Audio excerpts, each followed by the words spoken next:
All right, hi. This is Scott Geddes coming to you from warm and sunny, maybe even hot and sunny Catalina, Arizona. Welcome. This is an Inspired Engagement sponsored Learn, Engage, and Thrive Interactive Professional Development webinar here on May 5th, 2020. Happy Cinco de Mayo, everyone. Learn, Engage, and Thrive webinars are produced to be a resource of tactics, insights, and strategies designed to support individuals and organizations in their pursuit of sustainable, strengths-based change. Today, we're going to be talking about the power of hope in uncertain times. I'd love to have participants participate in the chat room and have your web cameras on, as I mentioned. We're going to start the session today with a poll. We are all on these roller coasters of emotions these days. The news changes, how quickly we're going to reopen, whatever that means, the being at home, working at home, having essential workers and non-essential workers. So I'd like to start what we're going to do with a poll that asks you a fairly simple question of how are you feeling today? Now I've got to open the poll, of course. Here we go. So I'm going to launch this poll, and if you just select the answers there that you most connect with, and we'll just kind of gather a little bit of feedback and connect ourselves with each other a little bit. Hopefully you can see the poll up on the screen. There we go. We've got some folks jumping in.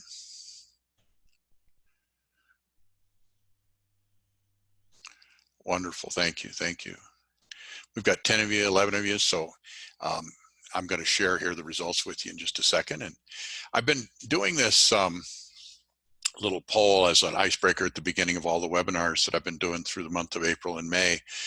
And I think what I've found is that it changes daily. That all the time we are looking at different results.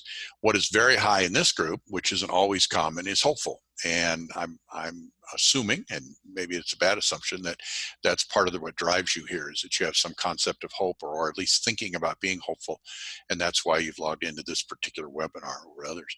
Anxiousness is usually one of the highest. People are very anxious. And we're going to talk about uncertainty.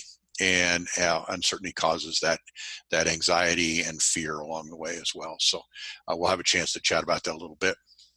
Certainly being afraid of being out of the loop, things going on while you're home and just on Zoom used to be you kind of could hear it in the hallways, and that socially disconnected piece we're going to discuss as well here today a little bit as we go. So I appreciate you answering that. And I think you might see that you're not in this alone, that we're all in this together, and we're not unique, and we can share our emotions and our feelings with each other as we go through today. Again, using the chat room to communicate a little bit as we do, and I'm also going to have a couple of breakout rooms for you to have some conversations with each other as we go through this. So I'd like this to be interactive. If you have something to add, you want to jump in, this is not a quote unquote traditional webinar. You have the opportunity to unmute yourselves and jump in anywhere you want and have a conversation with the entire group. I have this particular slide with this goofy picture here on purpose, and I don't use this same introductory slide for other webinars, but I do this because of the picture. And the picture represents how I first felt really connected to the idea of hope as something that I could understand, that I could study, that I could read about. You know, we all have heard the word hope as we grew up, but I think when I've really connected with it the deepest was in 2010. And 2011, and I had just changed positions in the college I was at, and I changed them because the position I was in was become very stressful and a lot of anxiety, and there were some changes made that I wasn't connected with. And to be honest with you, it's a position I'd been in, or at least been doing work related to for almost 20 years, and so there was a sense there of, geez, you know, what did I accomplish? What didn't I? Well, that was an unfair assessment. But at the time, when you first changed that, and it was a decision that I made, but it was still kind of, geez, I was withdrawing a bit. And then about a month later, I went in to have my rotator cuff repaired, and was taken into the cardiologist for a pre-screening. put on a treadmill and went into ventricular tachycardia, which is a life-threatening arrhythmia. Thank goodness it wasn't life-threatening for me. I was awake and alert, but it was certainly a life-threatening medical condition. So they rushed me to the hospital in an ambulance. And a couple days later, I had open heart surgery to repair a congenital valve defect. It was something that I'd been born with, and not that uncommon for men as they reach their 50s to have more often with men than women, and to have symptoms in their 50s. So I had that repaired, had all 4 coronary arteries also repaired, and was in a process of recovery. And any of you that have been around somebody that's had open heart surgery at one time or another know that, one, it's a very physically tough recovery, at least at first. And I think you also may have understood that it creates a wave of emotions that are connected only to those who've had open heart surgery or been on a heart-lung bypass machine. It probably has to do with some of the fat molecules that go through your brain and some other things. But there's some pretty good research about how the emotions change. And I went through that. I was in a terrible roller coaster of just breaking out into tears for no reason. But I think most importantly to this topic today is that I felt like I'd lost the idea that my future was going to be bright. Here I was at a fairly young age with great physical disability at the moment. Couldn't walk around the nurse's station. When I got home, I couldn't walk across the living room. And yeah, I looked at that as kind of the end rather than the beginning. And, how am I going to survive this, and what's my life going to be like? And it'll never be the same. And I'm not going to be able to play, with my grandkids, and will I even be alive? And you're going to laugh, but I also wondered if I'd ever get to eat a pizza again, because of course now they're talking about healthier diets. So I wasn't just depressed, but I was also not hopeful. Well, we had a vacation. That was in October, and we had a vacation planned for July to go to northern Colorado. And I grew up in Colorado, so I'm very connected to the state and the mountains there. And we were going to go to an area north of the Rocky Mountain National Park called Red Feather Lakes. And we had a place to stay for a month up there, and my wife and I and the dog. And of course, I thought that was never going to happen. Again, I can't walk hardly up the street, and I'm trying to recover, and just, again, not hopeful. Well, with a lot of help from a lot of places, I think a lot of it was social support and people that were around me that I knew, and some that I didn't, through social media and other places, helped me build a picture of the future, helped me understand that things would be better than they were that day. My wife was unbelievably instrumental in creating that picture of the future, and never, ever entertained the thought that we weren't going to Colorado in July. And with that picture in mind, with that picture of the future, and knowing that I had something to strive for, I set some goals for rehab. And I worked really hard over a period of months, obviously, to get into shape where I could at least travel to Colorado, even know what I could do there. Well, the picture, this kind of goofy picture there, is me at 13,000 feet. And I hiked there. I didn't go there by helicopter. And so for me, this was the power of hope. This was the power that tomorrow can be better than today, and that I had the ability to make that so. And you're going to see that as one of my favorite definitions of the concept of hope. So this is the story that got me started and got me studying and reading more about the concepts of hope. Hopefully what we do today is that at the end, you can explain what hope is. You have a basic working knowledge of hopeful thinking. You can come up with some ideas for increasing your own hopefulness, maybe some ideas for how you can increase hope in others. And that at the end, you'll be able to say you were glad you attended this session, that it wasn't a waste of your time, and that you actually enjoyed the time that we've had here together. So let me share with you a couple of definitions for hope that come from a couple of different sources. One of the folks that I most connected with around the study of hope was a gentleman by the name of Shane Lopez, who was a senior scientist at Gallup, did a lot of study in hope, and he and I became acquaintances / friends over time. We were at the same conferences together. I did some speaking at the same times that he did, and we connected a bit, and I really admired Shane. Shane passed away a few years ago, but he left behind a legacy and was often known as the hope monger because of his study of hope and how he shared that with everybody else. This is Shane's definition of hope, and the one that I use all the time, that when I'm explaining to someone else what hope really is to me, and when I'm working with students or colleagues or companies and businesses that I consult with around hope.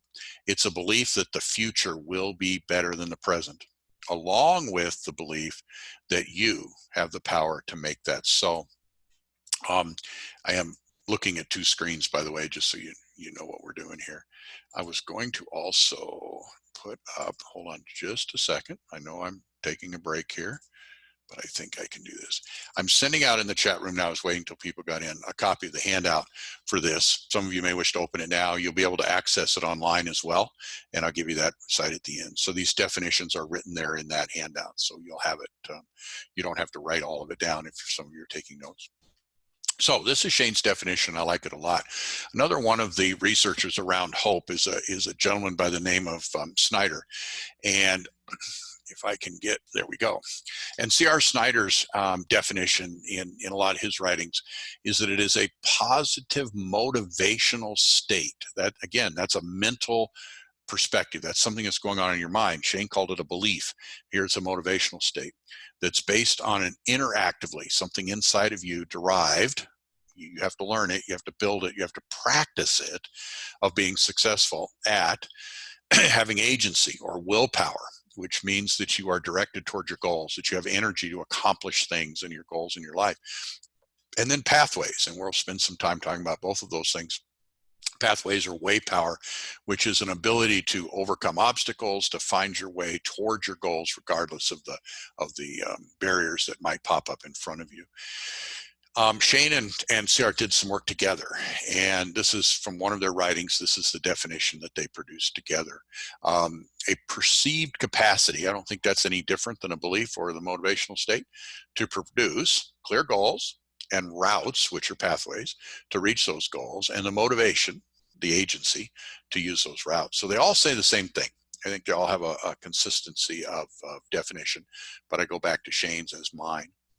What isn't it? I get pushback talking about hope, and some of the pushback comes from some communities that use hope in a different way. Some come from the pushback that I'm struggling to fight through something. I don't need hope. I need actual outcomes, and I understand that. And then it also comes from students that are hopeful they get an A, that you're hopeful you win the lottery, the Powerball lottery next week. That's not hope. That's wishful thinking, especially for my students that are wishing for grades without doing the work. Hope isn't. Hope is an actual practice. Hope is something we can learn and we can do and we can share with others. And it is a belief that tomorrow's better than today. And it is also a belief that we have the ability to make that so. It's not just chance that happens, that has that happen. Humans are heliotropes. Heliotropes are like sunflowers.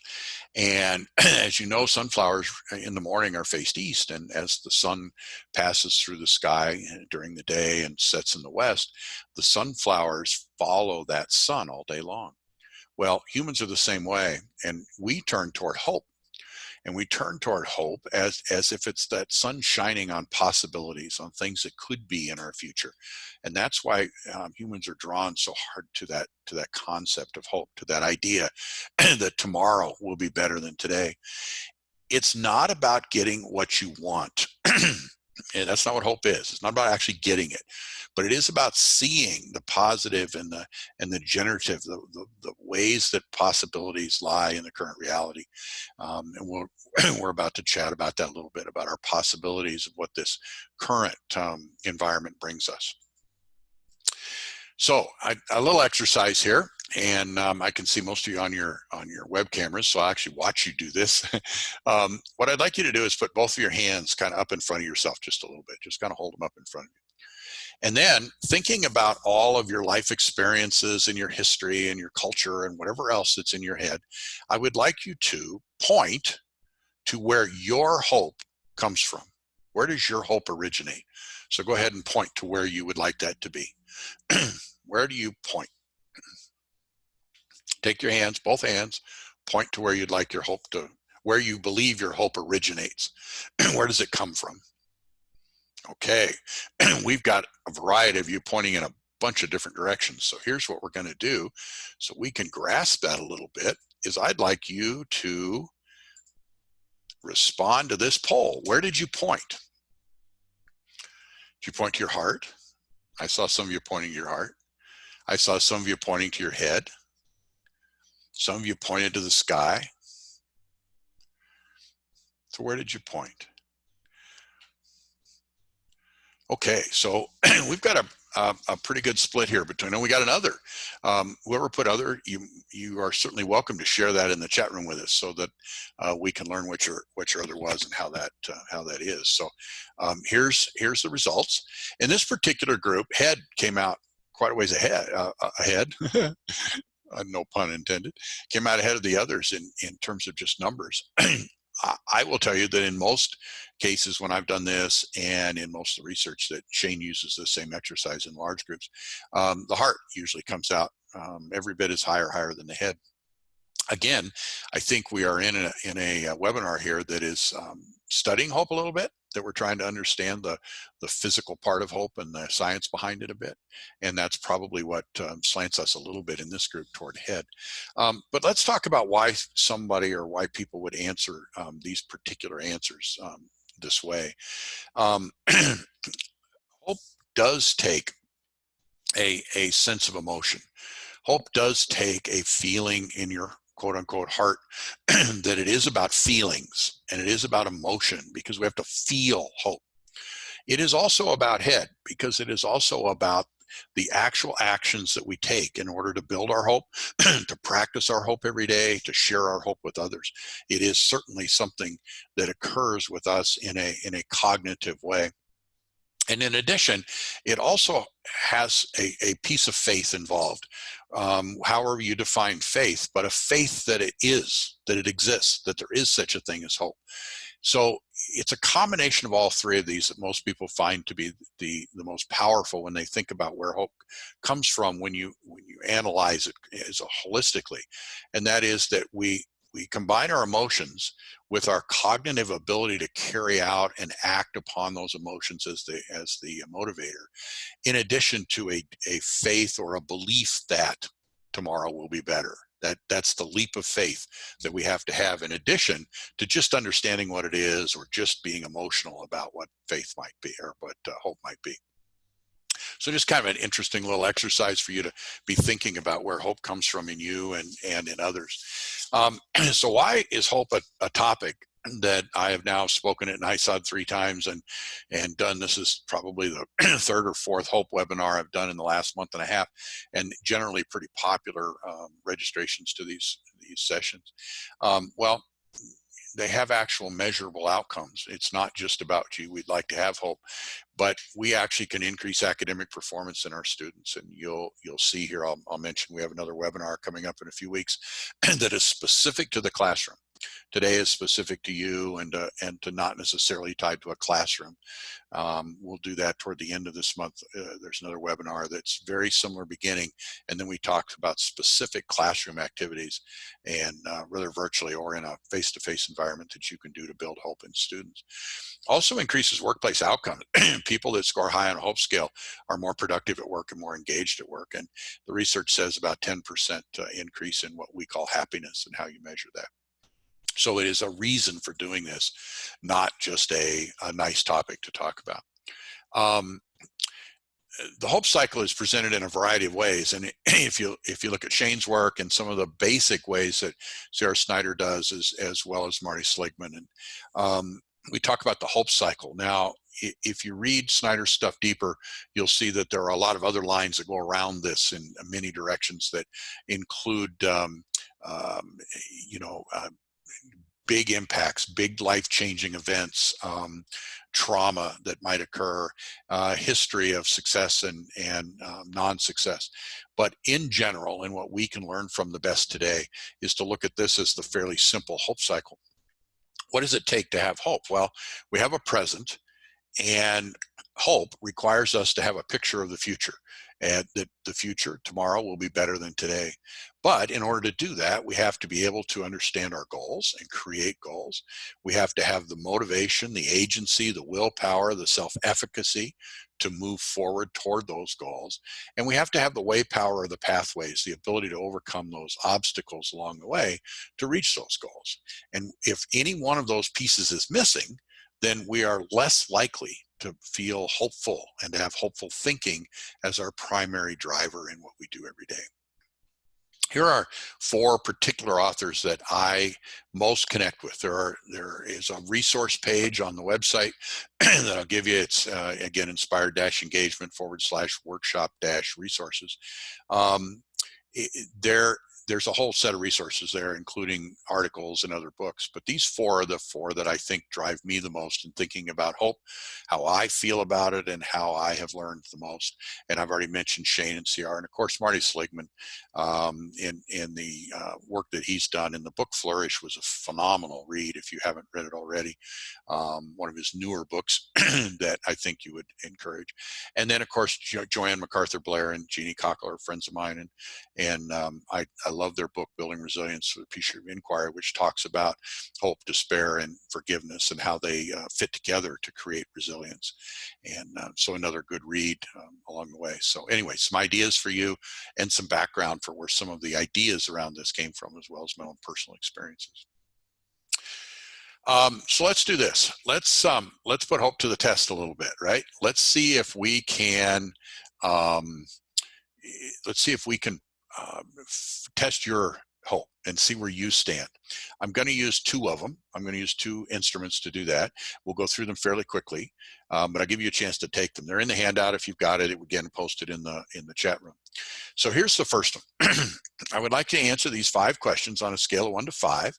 Do it in your head. Do it on paper, however you'd like. And I'd like to add those up. So the maximum score would be 25, the low score would be 1. When you're done adding them up, if you drop your score in the chat room, more to know that you've completed it than it is to compare your scores with anybody else. Obviously you could fake your score, I wouldn't know. But it gives me an idea of where you're at.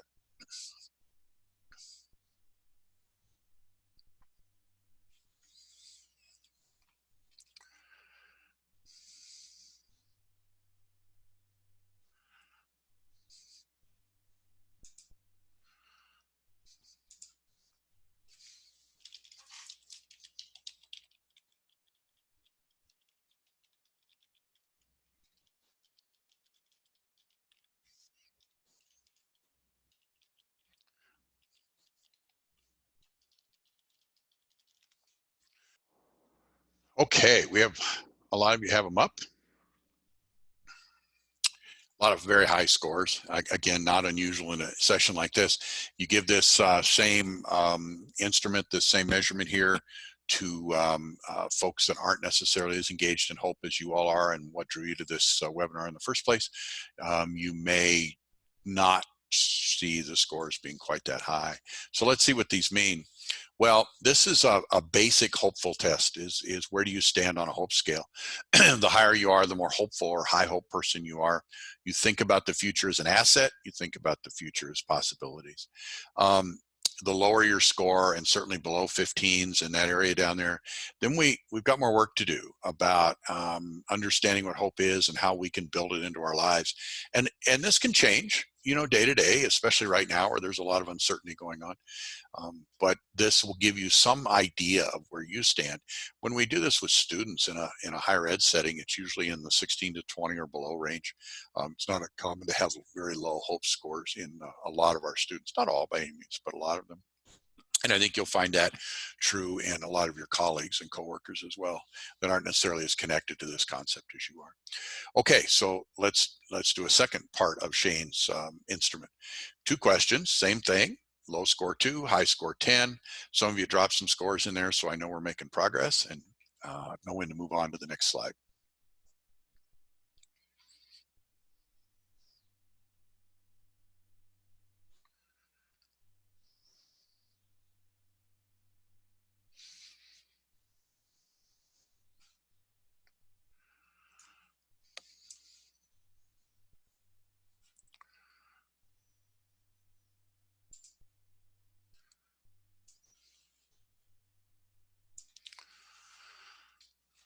Okay. Well, this has to do with how we view our um, readiness. In other words, are we in a position mentally that we can see our ability to overcome a lot of the pathway kinds of questions? Do you believe that your future is dominated by your past and present circumstances? The high scores are not good scores in terms of your ability to have hopeful thinking. In this particular question, the low scores are the scores that would indicate a higher predisposition to hopeful thinking. Some of you that are studying deeper in the psychology world talk about locus of control. Do we believe it's internal or external? How much right now are we being controlled by the external forces in the world, and our ability to leave our houses is being determined by a virus and by governments and by all kinds of things? And how has that changed our understanding that our hope and our future is under that control? And how much do we still feel like we have the ability to have personal freedom in how our future is going to look? And then the last three questions in Shane's exercise of putting hope to the test is about how contagious you are of hope, and how you help others feel about hopeful thinking. So take just a minute to read through those three questions, and we'll talk about the scores here. Low 3, high 15, of course.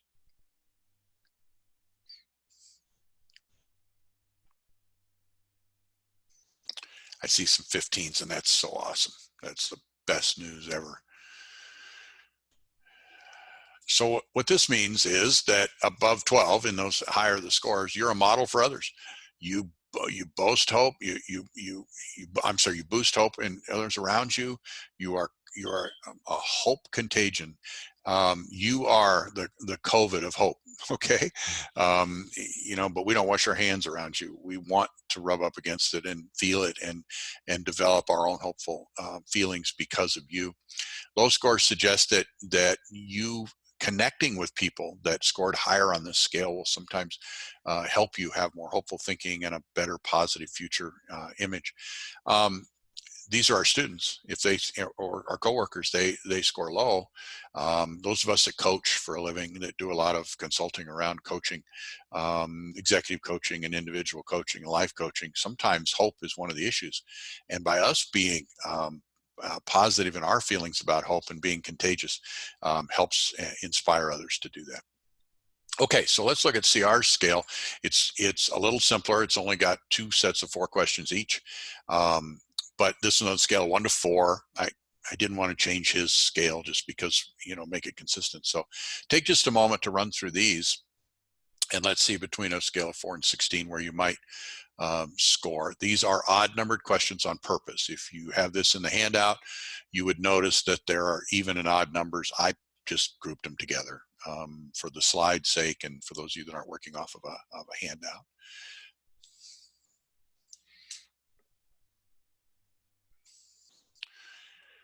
These 4 questions are identifying your willpower, and we've talked about that before. That's your motivation, your desire, how you predisposed, the energy that you have around your goals. And then the second set of questions, and we'll look at how they all come together here in just a second. These 4 questions, which were the even numbered ones if you're looking at the handout, about way power, your ability to have pathways around barriers and issues meeting your goals. So take just a minute, read through those questions.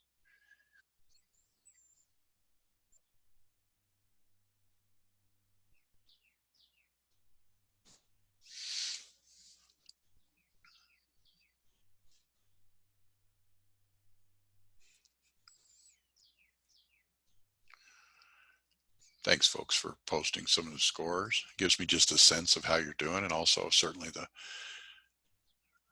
score ranges that we have here in the session. Okay, so whoops, didn't mean to do that. That was a lost slide in there somewhere. So let's look at the at how those scores worked out. You've added them in your head. Those last 2 groups of the odd numbers and even numbered points. If you can add the 2 scores together and end up around 24, then that and above is considered to be a high hope person. If your score total, combining both sets of scores, is between 8 and 24, you're on the average. That's where an awful lot of people fall. And certainly if you're below 8, then it's considered low. This little scale here also says that that 24 does not have to be 12 and 12. And I think you probably math majors can figure that out. I don't know. I had to look at it for a while. But if your willpower score is low, okay, but your weight power score was higher, that you could still end up with a 24, then you have plenty of options with no follow through, right? Your willpower, your desire, your motivation is down, for whatever reasons. On the other hand, if our willpower is high, we have a lot of motivations, but we don't have the pathways, then we're stuck. And again, I'm speaking about higher ed because a lot of you are in higher ed. That's where our students are. A lot of them have high willpower and low weight power, and they're stuck. They can't find ways to get around things. They can't find the resilience if something goes wrong, and they can't find pathways around problems that should happen. Okay, so let's talk about each of these, and we're going to have a little breakout room here in just a second about future. Then we're going to talk about goals and agency and pathways, and then we'll have a breakout room at the end too to talk about the concept as a whole in your life and how it impacts you. Okay, so that's kind of our plan here for the next little bit. We're doing really well on time, and I think we're right on task. Again, feel free to jump in anywhere here and say speed up, slow down. I'm happy for the feedback even as we go, and if there's a question you have along the way, post it in the chat room, and we will see if we can't get to it here as well. Okay. All right, so let's talk about this idea of future and how we might be able to think about it in our lives. So if we can define it this way, it's an idea of where we want to go, what we want to accomplish, who we want what to be. There's a typo, huh? What we want to be, whether tomorrow or over a lifetime. It is our future, and I think that's a pretty simple word that most of us relate to all the time. But now, how do we create it? How do we create and sustain excitement about our future, especially in times right now where things are so uncertain and there's so much change and there's so many things going on? How can we do that? And we'll have an opportunity maybe to share that. One of the exercises that I use in coaching a lot is to work through an idea of default and idealized futures. And one way to do that is to literally think about yourself in 2 months, 3 months, 1 month, a week, a year, wherever you want to think about it. I think right now for a lot of us, we're thinking about the fall. And as we are changing, inevitably just keep changing day to day, hour to hour, about how the world is, about the virus, about whether we're staying at home, about how contagious things are, how many people are sick. Those of you that are watching the news a lot are getting all this data just dumped on your head. There's a lot going on that makes us wonder and be uncertain about the future.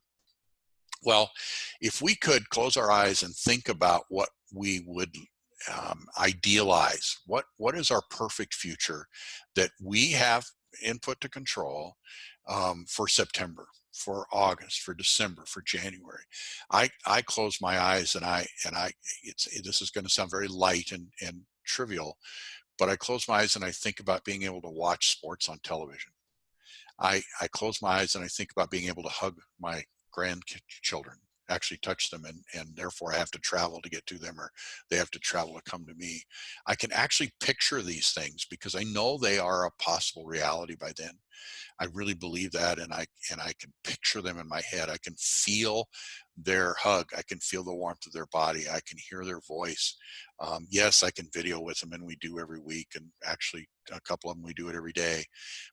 But now I've got that picture. Now close your eyes and think about what happens if you don't have that future. You don't think about it.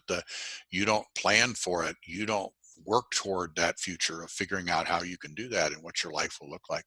I do this with some of you. I think I've even had this conversation with some of you where you're looking to change jobs. You're trying to decide on a new job, or you're out of a job and you're trying to find out what job it could be. What does it look like if you are changing the job in this new job? You're now in an office, in a different office with different people doing different work. What's it feel like? How is it? How's that future look? Do you get excited about it? And then what's the default future if you don't change anything and you stay where you are? And that can help you bring this vivid image of what your future can look like. People and communities evolve toward the vision of their future. They evolve toward hope. People look toward that bright light. That is a huge driving force in why appreciative inquiry is so integral in so much of the work that I do. Is we help people and organizations and teams build a picture, a vivid, clear, concise picture of what the future could be. And then we find ways to reach that. And that's why almost all of the strategic planning I do for organizations, large and small, and colleges that I have contracts with, almost all of the strategic planning is driven around appreciative inquiry. And the way that we do that is to create that vision of the future and then build from that the processes and the goals necessary to reach that. This new normal that we're in, sitting here doing this virtually, I wouldn't have had a chance to connect with how many? There's 14 of you in the room right now. I wouldn't have had that chance to connect with you the same way. Many of you I've met before, many of you I've never met. And I would have never done that until now. So that's this new norm, this new reality. These Zoom meetings and Microsoft team meetings, and how do we do this and how do we do that? And we're working on putting new things online. And I just don't mean education and higher ed. I mean, how do we do appreciative inquiry in a virtual setting?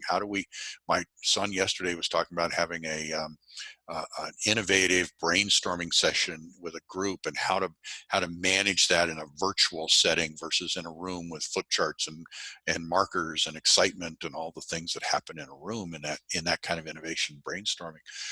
So it's different, but you know what? This is not temporary. This is going to be for a while. We're not, just because we're not changing back into opening up. How often do I hear lately, well, when we get back to normal? Folks, I don't know that I want to get back to normal. I'm not sure normal was any better than what it's going to be. As a matter of fact, I firmly believe that we have the opportunity to make tomorrow much better than today. Now, you hear that? That's hope. And I believe that. I believe that what this has created for us, with all of the negative and bad things that have happened, and it is not worth the price, but it's here and it's reality. So I see this as an opportunity for us to be able to do some things better than we've ever done, to have different and better relationships, to connect with people differently, to build new business models, to do a lot of things that we hadn't had an opportunity to do. And so this isn't a temporary thing that we're in. This is something that we'll build, and we get to decide how it's going to look. So what are your opportunities? What do you plan for the future? How do you plan right now? Do you have a future plan? Are you thinking about what's going to be? And I just don't mean when you can go back to the office. I mean your future. What's it going to look like in coming up? Is this an opportunity to explore yourself, to learn more about how you feel, to do some self-development? You're on this webinar. There's a great example of that. Are you learning something new? Are you taking classes? Are you learning new ways to work in a virtual environment? How are you using this opportunity to improve yourself in a way that can impact your future? Are you building new or building old relationships? Are you reconnecting with people? I'm reconnecting with people I haven't seen in a while, and that has just been awesome these last couple of months. And I'm also building some new relationships. I'm meeting people through webinars and other connections that I never would have met prior to this. And then are you practicing hope? And how are you doing that right now? This is an opportunity for you to look at this and say, all of these things that we're doing are opportunities. And how does that connect to my feeling of hope? So what I'm going to do is I'm going to drop you into breakout rooms. We're going to go about between 7 and 10 minutes. And I'm going to pair share you, which means there's 14 of you. And my goal is to put 2 or 3 in a room at the most, if it works out that way. Let's see here if I can get this set the way I want it. 2 3s, 2s, and 3s. Okay. If somebody in here, and that's a good question. I just had a question on here about how do we truly practice hope. We're going to get to that a little bit, I hope, here in the middle, and I hope actually some of you can share that in here. So I'm going to create the rooms. You'll get an invite click on that. It will put you in the room. I will watch the rooms. If somebody's in there alone because somebody else doesn't join, or there's a mix somehow, I'll move you around a little bit and make sure that you're in a room where you've got people that can have a conversation with. You'll get a notice of 1 minute warning that the room will close in a minute. So when you see that, then you know you got about a minute. You can always come back to the big room anytime you want prior to that if you so choose. Okay, so here we go. And you should see an invite on the, and I'm going to, let's see, I am going to move here to 4.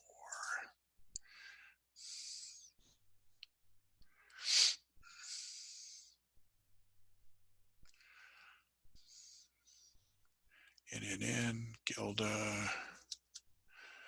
okay.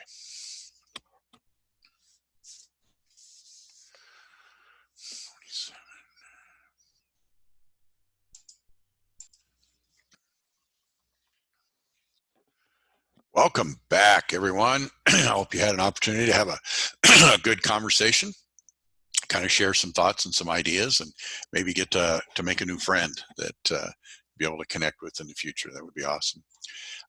Let's talk a little bit about these other 3 pieces: goals and agency and pathways, and then we'll have another chance to talk at the end a little bit about how we practice hope individually and how we might have some ideas around that. So let's talk for just a second about goals and how important they are. You know, this is remedial for most of you, I understand, you know, observable and measurable in results. But I think what the key here is that they do lead to your desired future, right? Not your default future, but your desired future, the one that involves change. And they're the mental anchors of hope. You can have a picture of a future, and I will find this with folks that they picture the future, but they haven't seen the steps necessary to get there. They can't quite figure out what's step 1 and what's step 2, what's step 3 in order to reach that. So I think it is really critical that if you have this future thinking, we also come up with some ways to actually do that. I'm doing that myself with thinking about grandchildren. I'm thinking about my consulting business, which I certainly don't rely on for a living, and it's not my primary purpose in life. I'm retired from teaching, and I do this because I love to do it, but I get to meet a lot of people and do some things that I really love to do. So how will that look for me in the fall? And I've already started working on some steps, some very specific goals that I need to develop and build in order to continue to carry on those relationships that I already have existing in my coaching relationships, and also maybe to build some new relationships around the consulting work that I do. So the question to yourself is, how are you designing your meaningful goals? Are you actually thinking about it, or is it just kind of random? I'm going to encourage you to schedule time. You know, some of you are overwhelmingly busy, and some of you working at home and all has allowed you some free time thinking that isn't the same as it used to be. You don't have to commute to work. You're not being interrupted every 5 minutes with somebody walking in your office. There's some things going on that have freed up some time. I'm going to suggest that you climb in your head during some of those times, schedule some time and think about the future and think about your goals.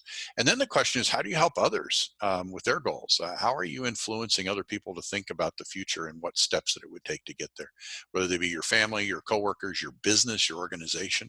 You know, I'm a believer that an organization can have hope, have a culture of hope. Are the colleges looking at a better future? Are the colleges, because I work with a lot of college clients, I'm working with a huge landscaping company in Phoenix as well. And we just spent a better part of a day the other day creating a picture for their future. And they've got a 6-month plan with their goals around what it's going to look like in 6 months for them, and how that's going to, this COVID period is going to be an opportunity for them to change some things that they've wanted to change for a long time. So are we doing that? Are we actually taking our time to create that future now? Scott, can I say something? Sure. You know, one thing I've really noticed in for myself is that if I set too many goals or set too large of steps, I almost always fail. I think that's really accurate, John. I think you're right. It's about setting 1 or 2 goals. I mean, you can have several goals, but focus only on 1 or 2 at a time. in small micro steps almost sometimes until we Yes. ingrain it in our being that, okay, we're moving forward. And then that has really helped me, I guess. Good. I think that's great advice, John. I do. I think one of the things that you might take from that is that we do have a goal, and however large that is, and then underneath that or connected to that are many action steps, and they can be, as you said, micro steps. They can be very small steps, and each of us operate differently on how micro those steps need to be. And you're right, we certainly don't want to overwhelm ourselves with goals that we have so many that you can't even keep track of them. They need to be very specific. The landscape company I'm just worked with, we literally set 6 big areas of focus, but they're a whole organization, and they'll split those up for the responsibility, and then there's some action steps underneath those. And 6 is high, but I think it was appropriate for them in what they're going to do. And some of them will be done in a month, and some of them, their goals won't be accomplished for 4 or 5 months. So they put time frames on them. And I think that's what this slide here is saying, is that you all know what SMART goals are, right? What I might have changed here from some of what you've seen is A, which is affirmative. We have people write goals that say, I will strive to, I will try to, I'm going to make an effort to. Those are not affirmative. Affirmative is, I will. I will learn this. I will learn a foreign language by. I will find a new job by. I will. They're very affirmative, strong statements around your goals. And then you can build those steps. And the other is they're time bound. You need to give yourself time limits. And that can all change. As you know, goals can be changeable, but to have a deadline for yourself will help you achieve that goal and work toward that goal. So the key here is that you've got a picture of your future, and you need some steps in order to get you there, to work along the way. So let's talk about agency for a minute. That idea around motivation, some of that appears to be intrinsic, right? I think we can learn it. Those of you who have been through the marshmallow exercise, you've seen that, where the kids get the marshmallow and they have self-control about being able to, they're told they can have a second marshmallow if they don't eat the first one for a certain number of minutes. And a high percentage of them didn't. And then there was some research that said those that could wait and they got their second marshmallow went on to be more successful in life. Most of that research has been debunked. But the idea was, we believed that somehow that was just intrinsic, that you just have that self-control and willpower and self-efficacy, or you don't. I don't believe that. I believe that we can build that, and we can grow that, and we can learn that. Some of it is learning to take responsibility for things that happen and shift out of that external locus control to an internal, and that sometimes takes coaching. I think an awful lot of the coaching I do, even at the executive level, which I'm doing quite a few executive teams, is about agency.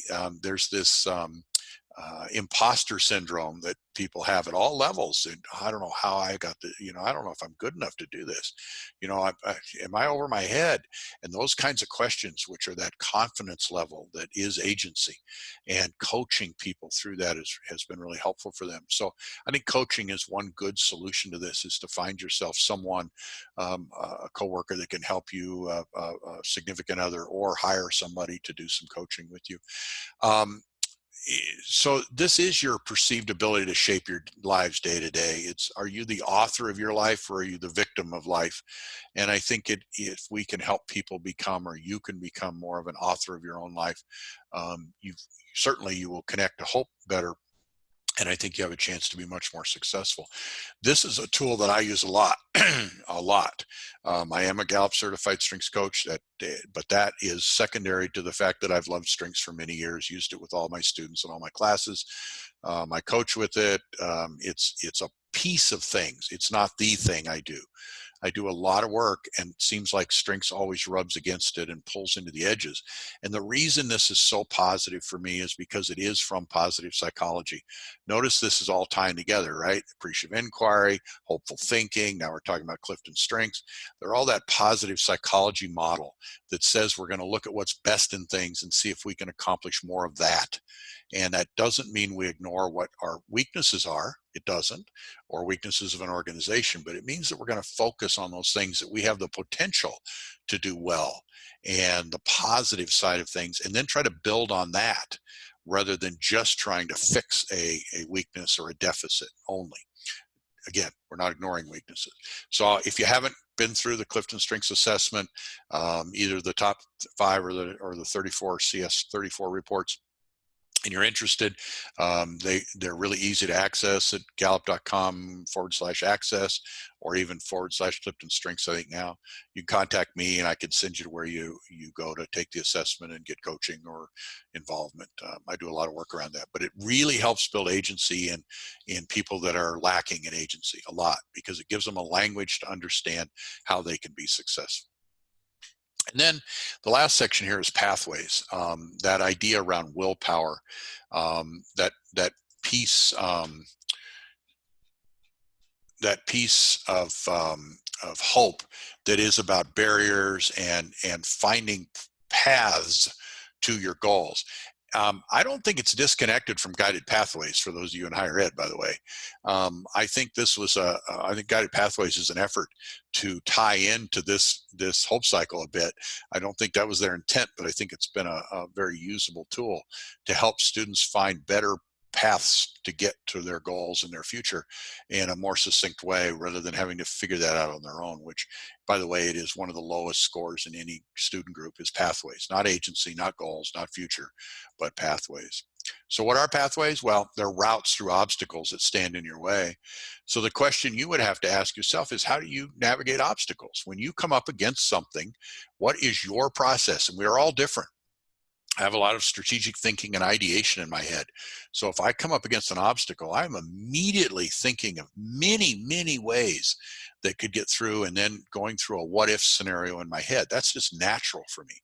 Some of you, when you come up against an obstacle, your initial reaction will be to get help. I need to grab somebody that can help me and guide me and teach me and help me navigate through that. Perfect. Some of you will analyze the problem, and you'll go through an analysis of your obstacle and study it from different angles and see where the weakness of that obstacle is. So we all approach it differently, but it is important for you to think about how you do that. How do you navigate obstacles? And then practice doing it. As you come across the smallest obstacles, stop and think, how did I get through that? How did I do that? Because the obstacles will get bigger. One of our obstacles right now is we're sitting at home, or many of you are sitting at home on a computer screen looking through at a web camera. And that's an obstacle compared to you being at work and sitting around. On the other hand, it's a great opportunity for many of you as well. This concept, I think, is critical to us right now. I think it's always true, by the way. But I think that uncertainty leads to a great increase in fear, and fear is often a barrier to hopeful thinking. So what does uncertainty do to us? Well, it drops us on Maslow's hierarchy, right? It drops us down into that bottom level where we are much more interested in our safety and security and food and water, and are we going to be okay, or is the economy going to crash, or are our loved ones going to be alive, and all those things, and we withdraw, right? We become more self-serving, more defensive. You're starting to see some actual violence taking place, and when people are out in groups and somebody else tries to stop that, there's this sense of I want to control things. So your focus becomes about small things that you can control, and you can't work on that big picture as well. And you lose your ability to think about the future. You lose your ability to think about goals, and you can have all the agency and pathways in your life, but if you don't have a picture of the future, so this uncertainty, I think, leads to that, and I believe that's why we're having some less hope at times in our current world, is because, not just because there's bad things going on, but because it's uncertain. If we knew that there was going to be a time when things would look different, we can accept that. What we can't accept is not knowing what's going to be in a month and in a day. Our governor here just changed the dates again for when hair salons going to open. Great. That's not a question about whether the date's correct or not. It's about 2 days ago, it was one date, and 2 days later, it's a different date. And that creates that uncertainty in everything that we're doing. I read a lot of Margaret Wheatley's work. Some of the rest of you know who I'm talking about. MargaretWheatley.com is her website if you want to read some of her essays, particularly the stuff that I think that she wrote some years ago. And she wrote one when change is out of our control, right after 9/11. And I'm going to tell you, it's a great read for right now, because it is about uncertainty and fear, and is tied to the idea that the solution to that uncertainty and that fear that comes from uncertainty is that the solution is in each other, that we're in this together, that we are connected, we are creating communities. And if we have the idea that we can work together in some way with this, we can get through almost anything and we can cope with it. So I'm going to suggest that one of the pieces that's going to help you with your hopeful thinking is your connection with others, a sense of community. And that doesn't mean you have to be this outgoing, bubbly relationship person. You can be the biggest introvert in the world, and it is still about connecting with others. Whoever called this social distancing made a dramatic mistake. Now, I think they meant well. I'm not sure it was one person, but somebody did. Somebody in some meeting somewhere said, well, we ought to call it social distancing. I think they made a big mistake. I do. I think it should have been called physical distancing, because what we're saying is stay 6 feet apart, or don't be in big groups where you're physically connected to people. We should be talking about social connection. So let's practice physical distancing as appropriate as we transition into a different world every day, and how much physical distance and how we manage that. But let's stay socially connected. Let's find ways to connect socially that maybe we didn't have before. I'm going to suggest that will continue to build or decrease your fear based on uncertainty. Social connection will help that. We're in this together, and I'm going to believe that will drive your hope and your hopeful thinking. The antelope on the savannah, right? And if you've ever seen any video of on National Geographic or somewhere, the lion sneaks up to the edge of the field and is going to attack the antelope. And usually one antelope, kind of straggled from the herd somewhere, their head pops up and they freeze. They have identified that the lion is approaching. The rest of them are still grazing and standing there and not really caught on to what's going on yet. Then the first antelope that noticed the lion perks up, ears perk up, and it takes off running in fear of the lion. Well, the rest of the antelope do not run because they've identified the lion. They run in the pack and in the herd in order to follow the first antelope who ran under fear. Well, that's us. That's our human nature, is that we are fearful and we run, we react, we are unhopeful, and that stimulates the same feeling in those around us. And that collective brain of people then suddenly becomes more fearful. So I'm going to encourage you to understand the contagion that you have. You scored that high on your hope test a few minutes ago. Most of you scored very high. Understand the impact of that. It is not trivial. And that as you are hopeful, and I don't mean fake hope, I don't mean wishful thinking, I don't mean positivity. They are not the same thing. Hopeful thinking is a belief that tomorrow will be better than today, and that you have the ability to impact that and make that so. And if you have that and are contagious with it with others, then the herd will relax, okay? And they will travel together for the right reasons. They will run from the lion because there is a lion to run from, not because somebody led them there for no particular reason. This comes from Shane's book. He readjusted the Aesop Fable, and I'm actually going to read it because that's the best way for me to do this for you. And then we're going to break into some breakout rooms here again, and we'll be not too far from wrapping up, okay? So if you remember the Aesop Fable about the caterpillar and the ant, and there's a message to it, and then we'll see if we can come up with an alternative ending. So, when lounging on a floating lily, a carefree grasshopper was playing his fiddle. After playing a jaunty tune, he yelled down to a colony of bustling ants as they filed by, fellas, slow down. You're working way too hard." Each ant toiled carrying grains from the field to a nearby storage room. Come on, guys. It's a beautiful summer afternoon. Take a load off. Come dangle your busy little tootsies in the pool. Or better yet, grab a partner and sashay on over. I'm just getting warmed up. Besides, all your marching is messing up my rhythm. One serious little ant stepped out of line. We are gathering food for the winter, sir.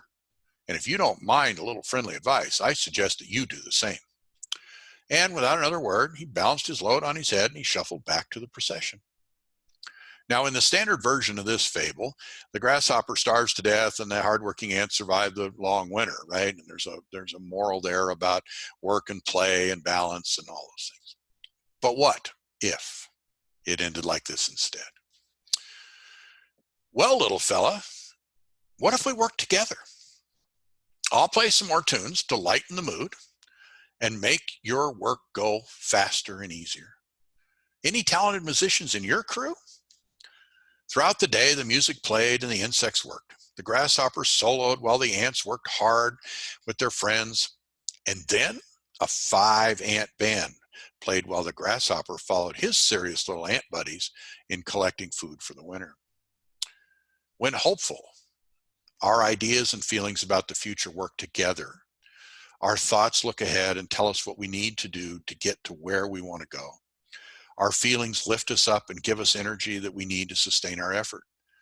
Hope takes faith, but it's the work of the heart and the head as well. Hope happens when our rational selves meets our emotional selves. That's the moral of this story that I prefer. We've seen, and I actually heard the Jeannie and the other day in one of the Appreciative Inquiry webinars speak about this impact that we have of people bringing food and standing out in front of hospitals and thanking the healthcare workers and all, and just as it is with the grasshopper, it's not a promise that things going to be better, but it brings a sense of hope. It brings a sense of feeling about others in a hopeful way that we appreciate and that we can make things better together, that we're in this together. And I think that's what that fable says as well. It's not a promise, but it is a way of looking at our future through a positive and generative lens and what could be. So I'm going to put you in small groups. We still have in the room, we have 17 now, we've grown.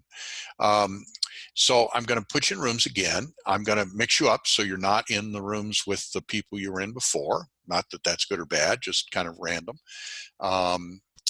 We are going to be in groups of 2 or 3. Again, I think 3 or 4. We're going to go groups of 3 or 4, give you a little more time. It's 10:16 now on my clock, so I'm going to give you a full 10 minutes and then hit the buzzer. That give you time to chat around. So what I'd like you to chat about is just this question: how are you practicing hope today? What's hope in your life, and how are you practicing it? What is it for you? And give a chance for everybody around there to share that. So I am going to open up the 5 rooms here. I think most of you are in rooms of 3 or 4, and here you go. You'll get your invite.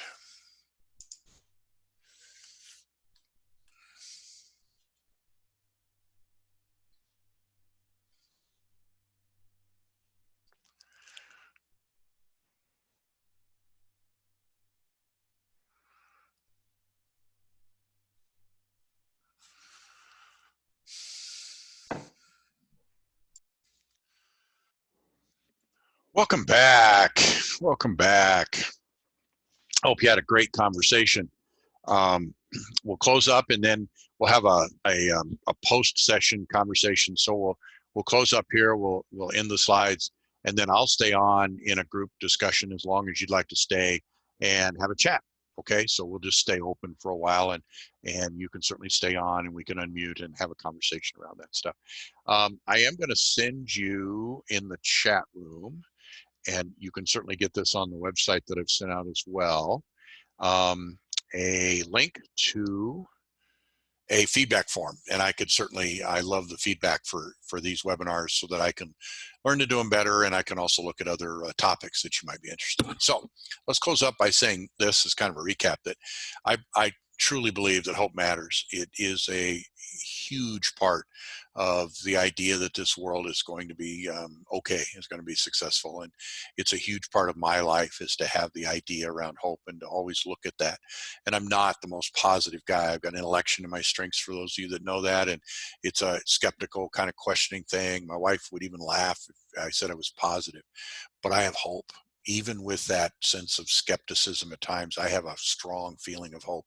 And that is a belief that tomorrow will be better than today, and that I have the power to make that so. It is a choice. We can choose whether we think hopefully or not. We may have to work at it, we may have to develop it, but we can practice it. And our practice of hope will strengthen that. So it is a choice on whether we want to work on it or not. It can be learned. It is not something that's just natural and you have it or you don't. This is something that can be learned and developed over time. And it certainly can be shared with others. And many of you, I think, do that already. And I hope that I'm doing a little of that with you here today.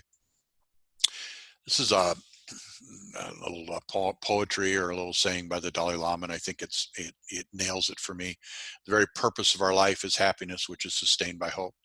We have no guarantee about the future, but we exist in the hope of something better. Hope means keeping going, thinking I can do this. It brings an inner strength, self-confidence, the ability to do what you do honestly, truthfully, and transparently. And I just think that really says, I think it's very well said by the Dalai Lama about hope. So I hope, wishful thinking, is that you can agree with these comments now, that you can explain what hope is, that you have a better working knowledge of hopeful thinking, that you've got a couple of ideas about how you can work on your own hope, that you can have at least 3 ideas for increasing hope in others, and that at the end of the day, you're glad that you attended. I do offer all kinds of virtual workshops and coaching exercises with people and teams and departments and organizations. If you're interested, or your organization is, or you've got a group you're working with, just holler. We'll figure out something that we can do. I've actually done this webinar for a couple of colleges in the last month that saw it on here and then said, gee, we need it for a larger group, and it's a closed webinar. So I do have some more interactive webinars coming up in the month of May. This coming Thursday, Change Intelligence. It's around the CQ concept of head, hands, and heart.